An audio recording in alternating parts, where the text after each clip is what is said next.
everybody, and welcome to episode 19 of the Shinesparkers Podcast. I'm Amanda Van Heil. I'll be your host today. I am joined by Darren and Roy, and we also have a special guest, Eric Kozlowsky. And why don't you tell us a little bit about yourself and what you do? We're so happy to have you back on the show again.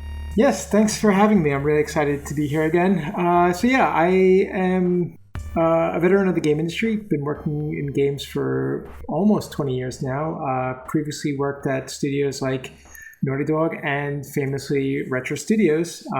Alas, I did not work on any Metroid stuff while there, but still worked with a lot of great people who did work on the Prime games. Now I'm art directing at an independent game studio called FuzzyBot. And yeah, just a big fan of all things Nintendo and Metroid. So really excited to be part of this discussion today.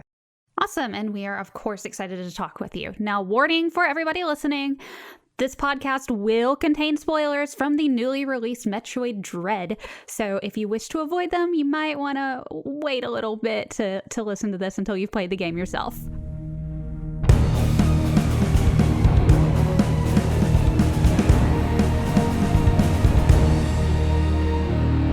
So the main thing we're going to be talking about is the future of the traditional Metroid series. I know we've been playing Metroid Dread since it came out back in October, on October 8th, I believe. And it's introduced a lot of people to Metroid and given a good appreciation for that style of gaming. So where do we think we are going to see Metroid go? What do we want to see from Metroid, especially like with a new story arc and all the lore that they dumped into the new Metroid Dread? You know, for me, Metroid has had such a storied history now at this point. I mean, like we're coming up on what, like, is it 35 years coming up? Yep. So I know this might be an unpopular opinion, but I'd almost like to see a complete reboot. You know, like keep the themes of what Metroid is, but kind of, you know, clear away some of, and I don't mean this in a bad way, but the baggage of you know, having 5 main titles in the traditional kind of series, and maybe like have a new character or you know, but keeping with the power armor and stuff like that. So kind of like what they did with Tomb Raider, with like the newest Tomb Raider, how there's like kind of the new Lara Croft, so to speak. Yeah, totally. I mean, or you could even just do like a new, I don't know if I talked about this the last time I was on the podcast, but like one idea that I always thought would be fun was like a passing of the torch kind of thing, where almost like Samus becomes a mentor figure to a new bounty hunter and like kind of teaches her like how to kind of, you know, make her way in the kind of galaxy and stuff like that. Could be like really fun. Seeing Samus as like a kind of an Obi-Wan type of figure. Something like that could be really cool. I mean, just to kind of clear away a lot of the, you know, because we're getting it long in the tooth now with like every time Samus goes to a new planet, she loses all of her abilities and it's got to get them all back. And, you know, it's like stuff like that. So I think if you kind of clean the slate, I think some of that stuff becomes a little bit more digestible, I guess. I really like that idea, especially like the idea of her being kind of a mentor figure. And I could see how that would be a nice way to incorporate the losing all the abilities. Well, rather than losing all the abilities, this character is, and having to relearn them, this character is learning them for the first time. And so that way you don't lose Samus by having her there the whole time, like teaching her how to do things. You just have Samus Jr., so to speak, or whatever we want to call her. I'm calling her Sammy Jr. And she would be the one learning it. So she would be getting to do like the morph ball for the first time. And she would be able to use like the different blasters for the very first time and the little grappling thing and all of that. So I think that would be really neat. Because it doesn't lose the heart of what Metroid is. And it maintains the whole series, and it's just they're not having to just come up with okay, what do we do about Samus this time? Like, what kind of trouble is she going to get in this time? Yeah, I mean, you could do something like even, you know, like Samus gives this character like a blood transfusion to save their life, and that's why this character can use the power armor because she has some of that DNA in her blood. So, you know, things like that, and then therefore maybe Samus feels like an obligation to mentor this character because, you know, they're kind of linked in a way. And I think I don't know. I think it could be really fun to see it from a fresh angle. But I think also like how do you move forward now that there are no more Metroids? I mean, I guess technically, spoiler, Samus is a Metroid now. So I guess that's how you can kind of keep that naming convention of Metroid. But, like, I guess with a new character, you don't have to really call it Metroid. Although, I mean, there is an IP kind of thing with that. You want to have the brand, the name associated. You can't just call it like Samus Aran. But I guess, I don't know, speaking to Tomb Raider, they kind of did that where they kind of started to use Lara Croft as almost like the bigger IP identity over Tomb Raider. But I'm not so sure a lot of like lay people know who Samus Aran is. They just know Metroid. So Nintendo kind of backed themselves into a corner a little bit with naming it Metroid. They can always bring back more Metroid DNA. They can make that happen. I've seen enough Pretty Little Liars over the years to know that just because somebody's gone in this episode doesn't mean they're not coming back. I've seen characters die many times on that show. We all thought Kraid was gone, and then he came back. But at some point, it becomes just like shoehorning them in just because you have to. Like a certain pterodactyl dragon creature in Metroid who was not in Dread. I was about to say, I'm like, please tell me I did not miss him somewhere in Dread and he was there and I didn't know. You didn't. He's not there. Okay. The only place he's there is one of the drawn endings, which shows a bunch of Metroid characters. Oh, okay. That's different. Yeah. Yeah, I thought the one thing that you could do if you really wanted to get some Metroids back in is that you can retcon the ending of Super Metroid and the little kind of dot that comes out of the side of the explosion of Zebes. You could be like, oh, that was space pirates escaping with Metroid DNA, and they went to like a secret facility that Samus didn't know about, and they continued breeding Metroids. Because it never says that those are the animals that you rescued. It doesn't explicitly say that. People just assume that's who it was when Zebes explodes. So if you wanted to, you could retcon and be like, oh no, those were just space pirates that were escaping the planet with Metroid DNA. And that's how you keep Metroids in the series. Not to pour cold water, but I think one of the developer interviews confirmed that was the animals. Nope, retcon that. Oh, all right. Ignorance is bliss. How were they flying a ship? They didn't even have opposable thumbs. Well, they did fly Samus's ship at the end of Fusion. There's a theory, however far-fetched, that they might have flown the wrecked ship off of Zebes because it was semi-functional. Oh, yeah, I could see that. But anyway, but I think even more from a gameplay standpoint, I'm curious what they would do with a reboot of or just even a Metroid 6 of like gameplay wise. Are they continuing with that search action Metroid formula, or are they kind of introducing something new? Like, I don't know if it would be better suited for a Prime series game, but I could, and I know Nintendo's been kind of weird with the whole bounty hunter kind of moniker, but almost like taking like more of an open world thing of like taking bounties and going on more kind of bite-sized missions could be an interesting kind of take. I mean, I guess they kind of did it with Prime 3 a little bit with some of the planet hopping, where you weren't on one location for the entire game. Yeah, I don't know. It's interesting to see where they go forward gameplay-wise, not even just story-wise. For Metroid 6, I would like to see them subvert some of the conventions, like maybe instead of Samus losing all of her power-ups, she keeps them, she has them, and then there are different sorts of obstacles for which she'd need a new suit or new weapons, things that you can do with the morph ball. New combat techniques would be really cool now that she is Metroid. I think they should continue with that. I think that we should be able to incorporate her Metroid powers into gameplay somehow. They will have to clear up whether she's lost them or just gained control of them. I think she's probably just gained control of them. But if you could use it to drain enemies as a finishing move, or, use it as a puzzle mechanic, that could be pretty cool to watch. I mean, what they could do is that she keeps all of her abilities, but maybe she loses energy and they're not as powerful. And then so it's not about gaining the abilities back, but powering them up. Because the other thing that they did with the story is that with ZDR getting destroyed and SR388 getting destroyed and Zebes getting destroyed, are there any more like Chozo planets where you can get abilities from, right? Because that's, Samus's abilities are always tied to their kind of gifts from the Chozo. So like, are you always have to be tied to finding a Chozo planet to get your abilities from? So like, I like that idea of she keeps all of her abilities, she's not getting new ones because then you don't have to be on a Chozo planet. You could be anywhere, and maybe you're just like boosting them. You're making them better as you go. Maybe now that she is a Metroid, the entire game is learning to crawl. And then at the end, no one can say, why can't Metroid crawl? Because then she can. Well, she doesn't need to anymore. She can slide. It's beside the point. That is beside the point. It doesn't go with the meme. People would also not be wrong to call her Metroid anymore. Exactly. So now everybody can be like, why can't Metroid crawl? Well, the whole next game is all about Metroid learning how to crawl. Going back to the Chozo, I think now that Samus has seen 2 living Chozo plus however many X-infected Chozo, maybe her next mission is going out in search of Old Bird and the other Zabesian Chozo. Because the manga sort of delves into her past, and it shows Old Bird and the other Chozo from Zebes.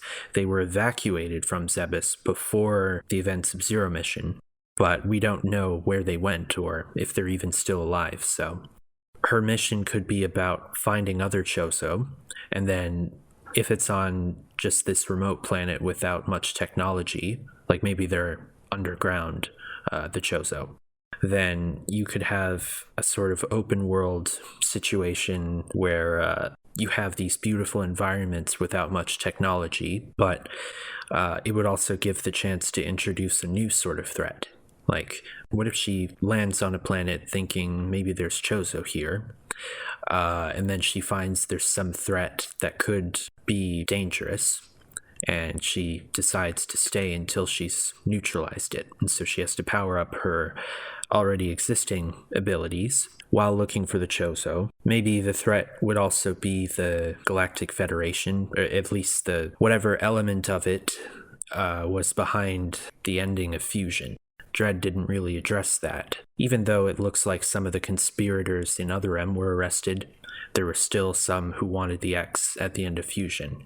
And because Samus blew up the station, they're going to be wanting revenge. So maybe they'll try and hunt her down and threaten her in some way. So there was a lot to digest with Metroid Dread, and it's still very early to kind of think about what I might want to see next. But there's 2 things that I'd like to see. Another story that is Metroid 6, that is a new story arc. There's no Metroids, there's no X.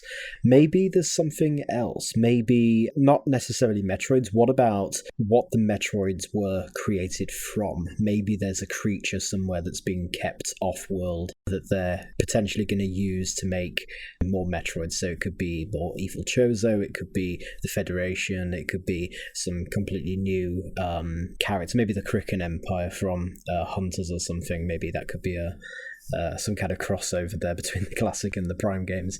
Or maybe we could have a origin story, something that takes place before the first mission, something that involves the Chozo, because we've seen the Chozo now. Maybe we can learn a bit more about Samus's past in more detail, because these are characters, people understand who the Chozo are now, characters that are depicted in the manga, and put them into the game.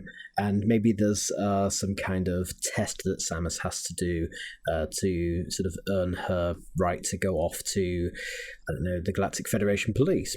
Yeah, I think there's definitely an opportunity there to sort of go back and the manga and the earlier story and just refine that a bit more. Because I don't think we should retcon. I don't think we should reboot the whole series, because Metroid is probably the only franchise that Nintendo has that does actually have a story, and it seems to be relatively consistent compared to the other franchises. Looking at you, Legend of Zelda, and I think, that would be a really good opportunity just to sort of put it into cast and say, hey, this is Samus, this is who she is, this is who she became, and then you could then go back and make a story between maybe Fusion and Dread, and explain what happened to the animals, because we didn't see them in Dread. Maybe we could find out what happened to the Metroid breeding program. So I think that's where I would like to see the future go. We'll probably see Metroids in Prime 4. Almost definitely. But you mean like the traditional series? Yeah, we're talking purely about the traditional series today, aren't we? I mean, but do you feel like looking at, and I come from, playing Metroid 1, 2, and 3 as they were released. I don't know. I feel like all this like kind of like story stuff, I feel like Metroid loses a little bit in its isolation and mystique and just like its kind of dark quietness. You illuminate the history of the characters. You lose that kind of like I don't want to know what the wrecked ship is. Like to me, that was always kind of a creepy element. I'm like, what is this ship here? Like it looks like something from a 1950s sci-fi movie, like Lost in Space or something like that, like with the robots. Like my imagination filled in the blanks in a way that like made it so mysterious and cool. And like that's why when I found out that like, oh, Ridley killed Samus's parents, I'm like, well, that's kind of convenient, right? That she's fighting Ridley all the time. And I'm like, isn't it more interesting if he's just this mysterious bad guy, and oh, Samus has chosen blood, and that's why she could use these abilities. And I'm like, okay, again, that's kind of convenient.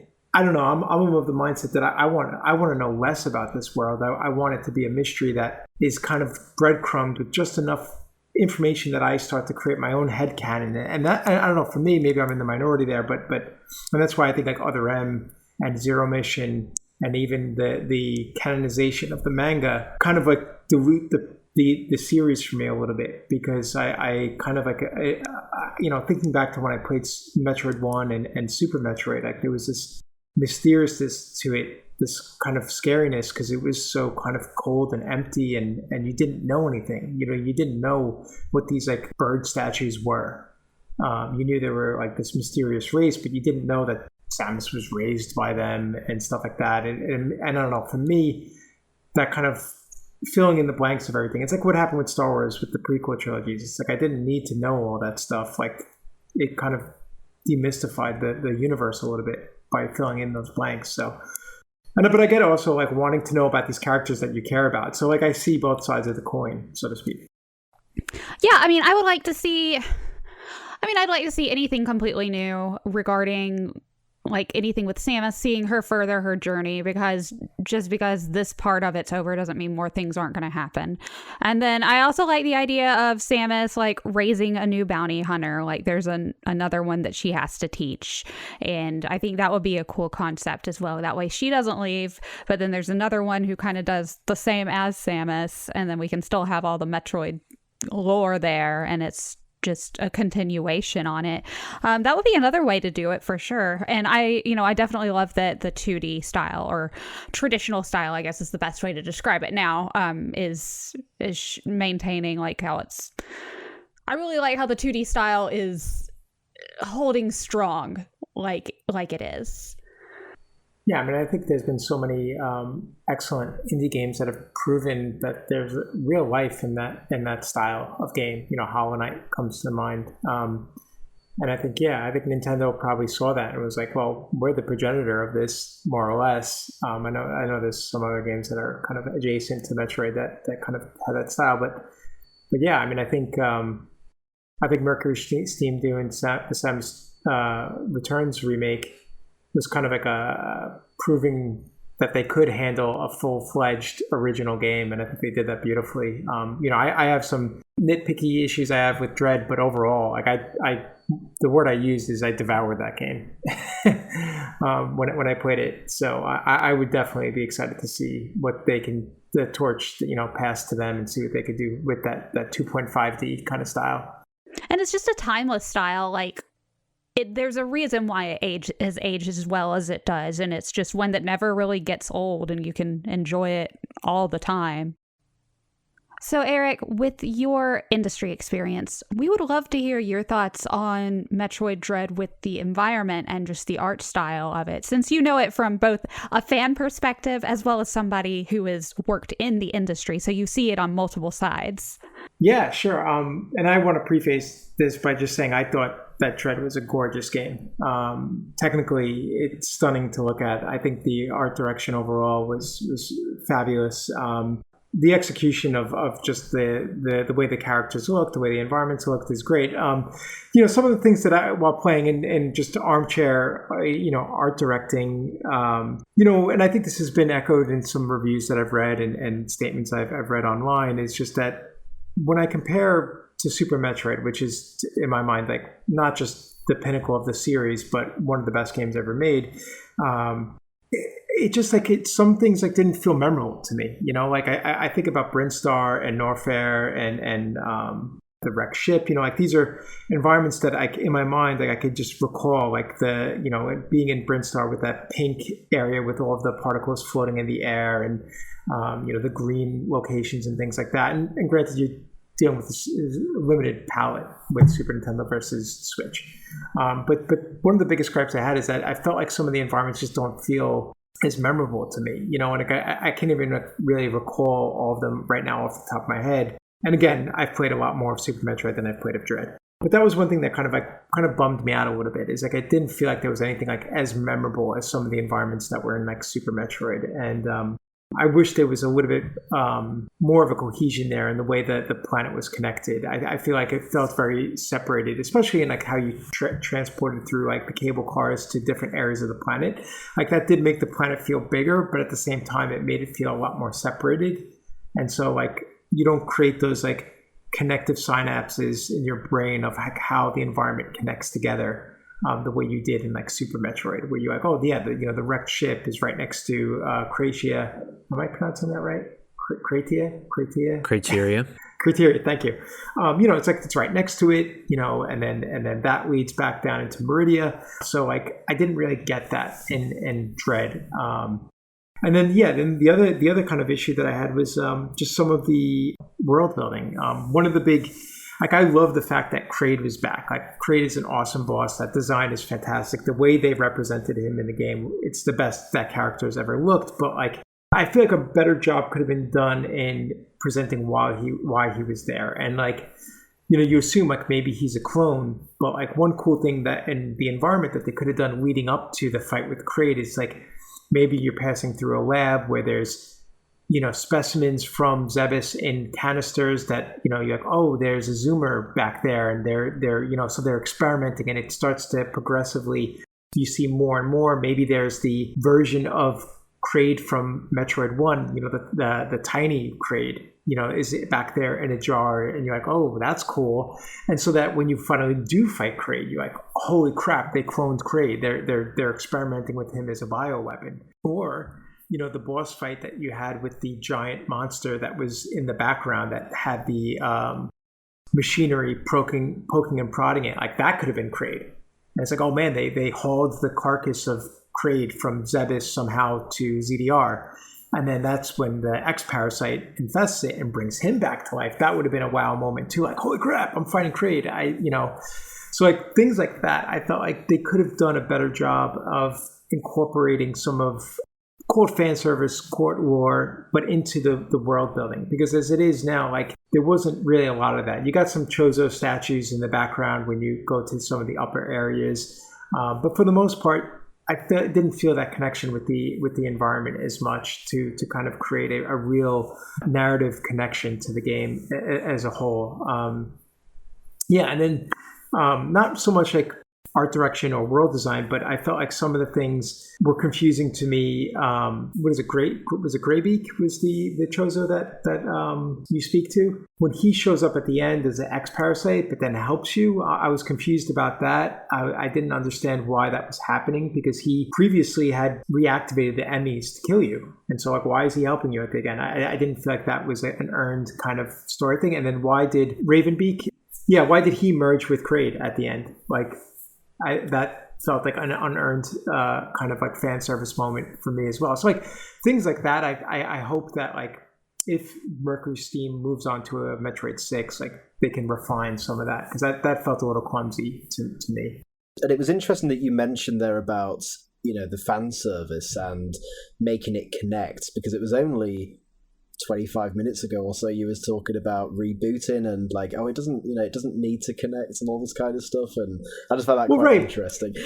Yeah, so no, I mean, like they don't need to explain it, they just need to hint at it. And that's kind of like my point, is like I don't need like a dissertation on like they had a whole cloning lab set up to clone the creatures of Zebes. It's just like give like a little bit of a a logic leap where you can connect the dots yourself. Like put those breadcrumbs down. You don't have to call attention to it. It could just be in the background. You don't have to shine a spotlight on these like cloning canisters. You could just walk past it. You can miss it maybe if you're not even paying attention, but it's there to kind of pick up the pieces if you want to create those connective tissues.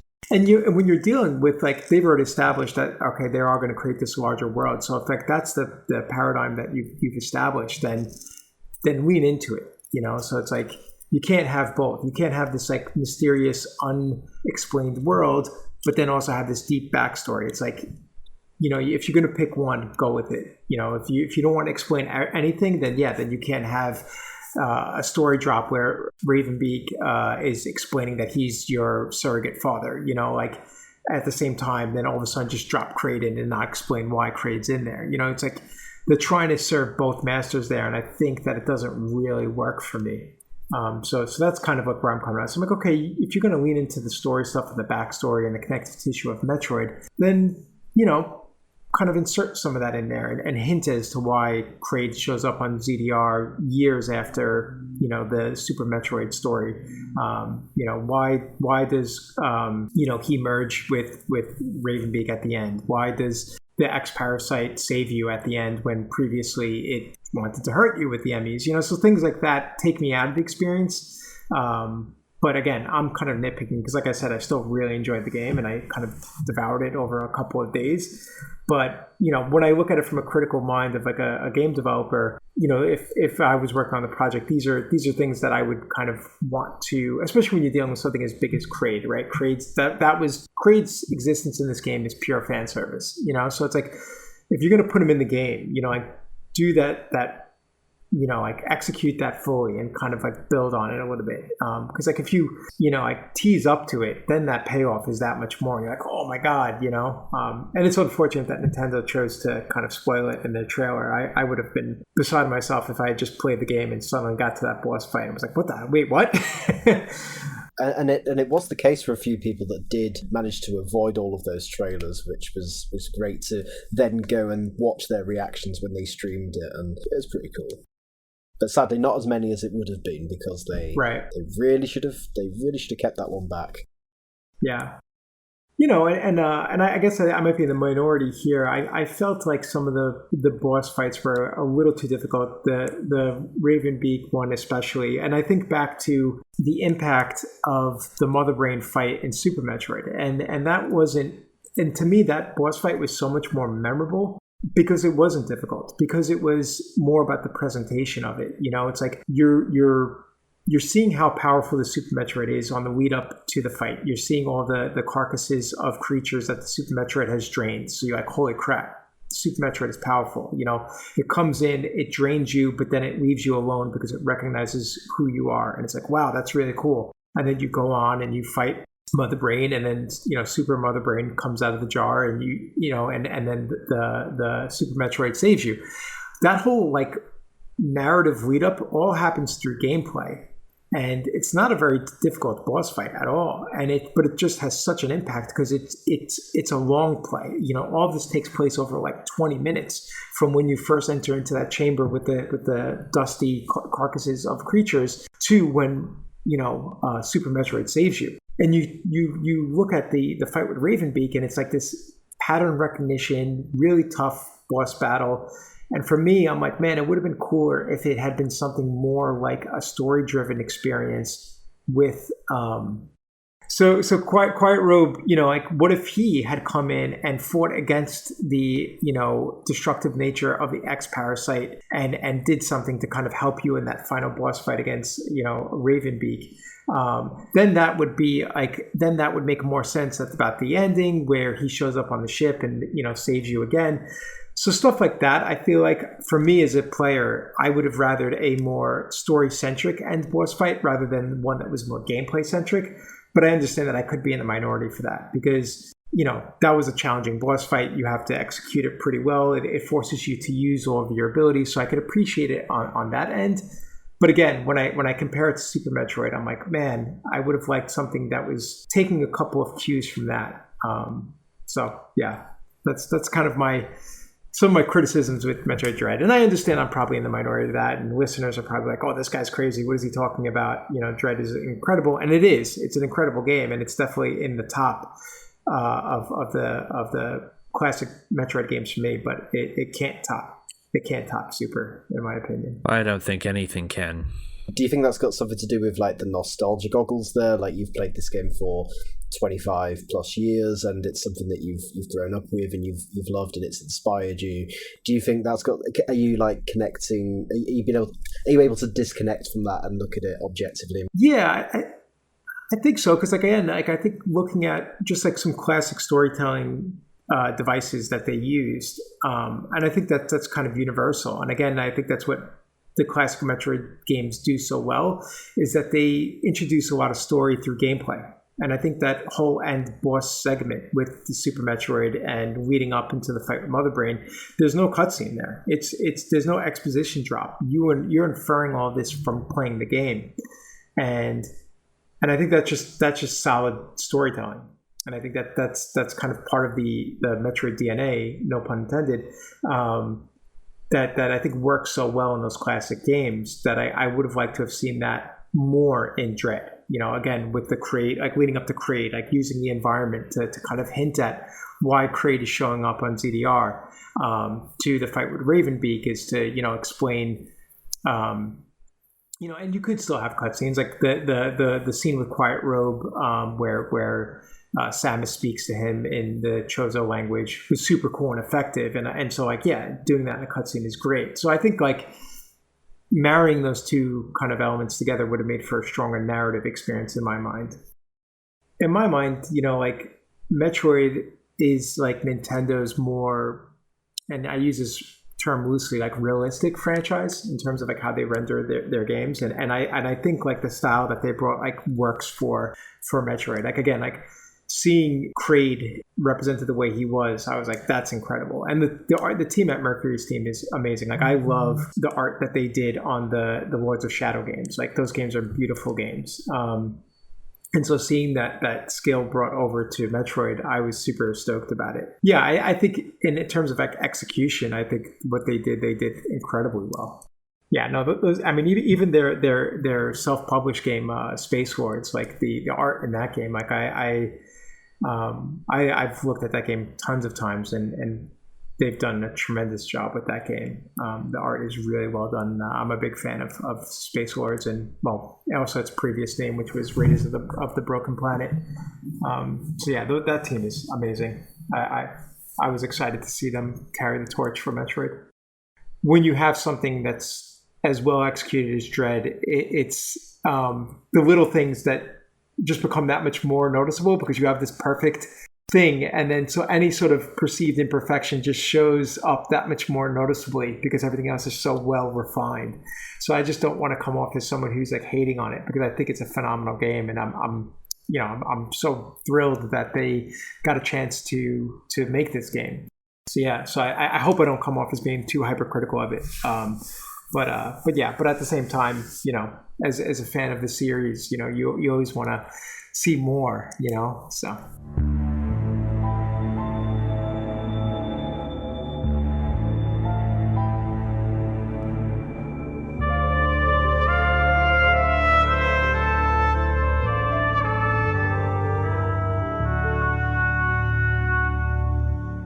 Now, last episode, we asked you, what is your favorite boss or character from Metroid Dread? And you guys answered. So let me go through our Twitter and see what all you guys said regarding your favorite boss. Yeah, the mailbag is my favorite because I always love to hear what you guys have to say about everything. Let's see. Oh, here's a good one.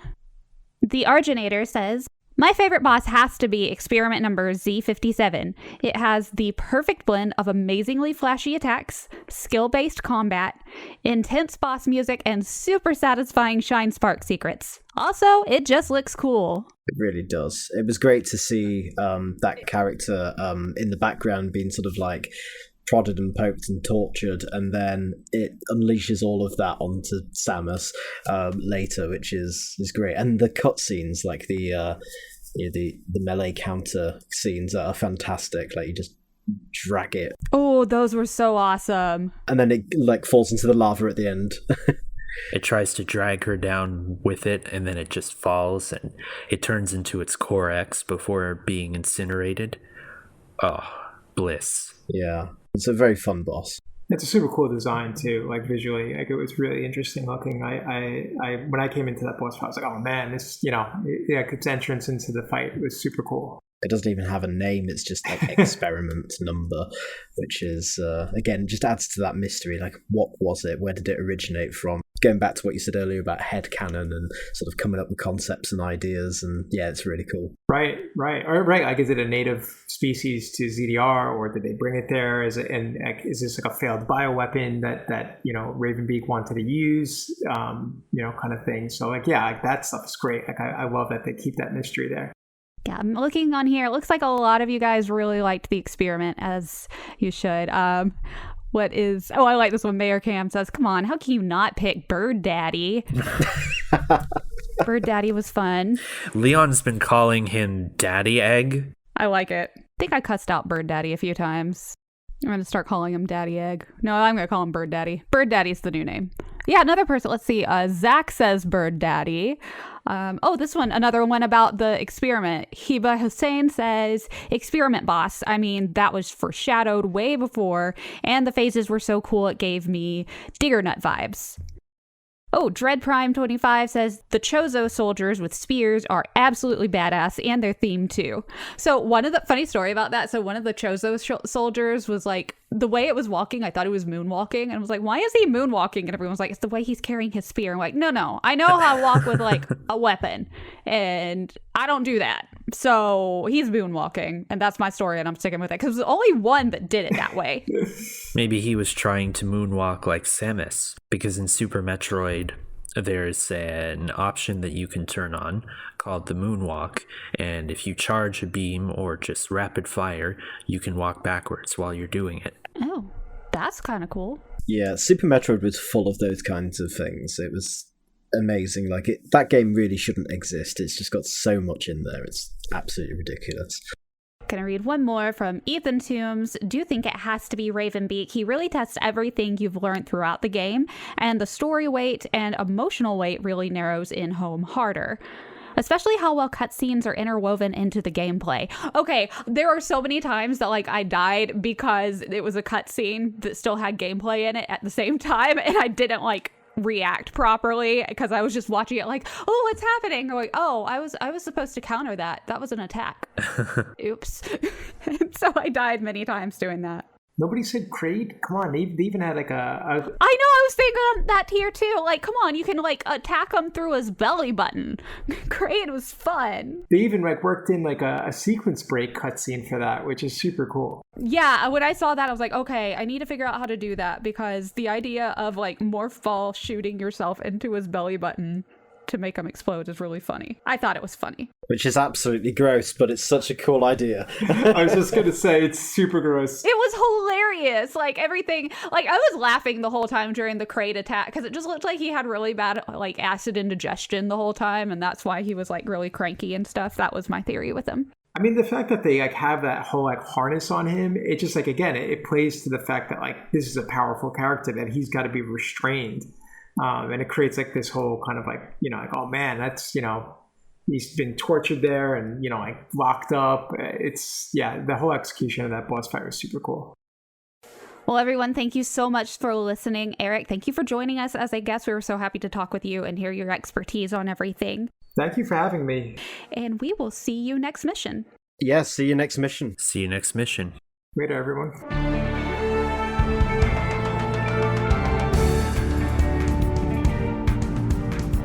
She has the Very suit, and then she gets the gravity suit back soon. No, I'm gonna start that again. So Eric, having worked on games, sorry. And for me, I'm like, man, it would have been cooler if it had been something more like a story-driven experience with, I keep blanking on his name, Greybeak? Quiet Robe. Quiet Robe, thank you. It's actually called Flat Egg, but we don't mind if you call him by his nickname, which is Quiet Robe. Arginator likes my favorite bot. I said likes instead of like reading it. Sorry. Skill-based combat. Let me just try that again. Close the door.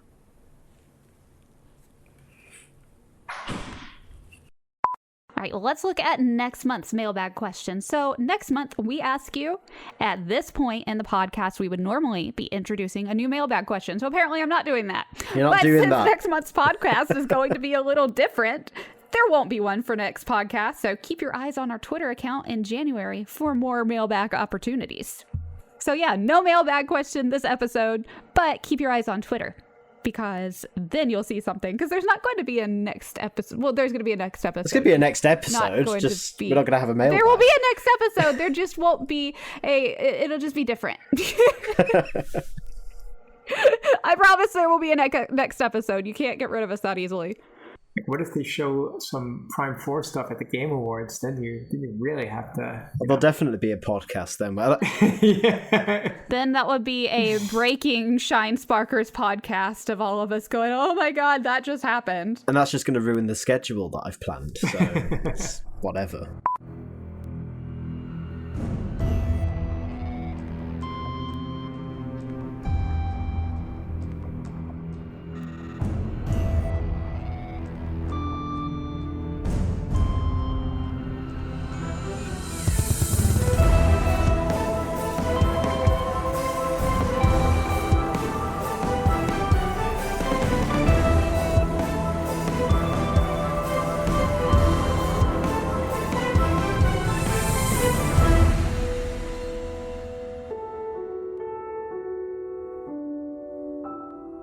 This podcast was edited by Darren Kerwin, with music from Maserati. If you enjoyed the podcast, you can find more at shinesparkers.net, along with the latest Metroid news, community features, and exclusive content. Alternatively, you can also find us on social media at Facebook, Twitter, and Instagram. See you next mission.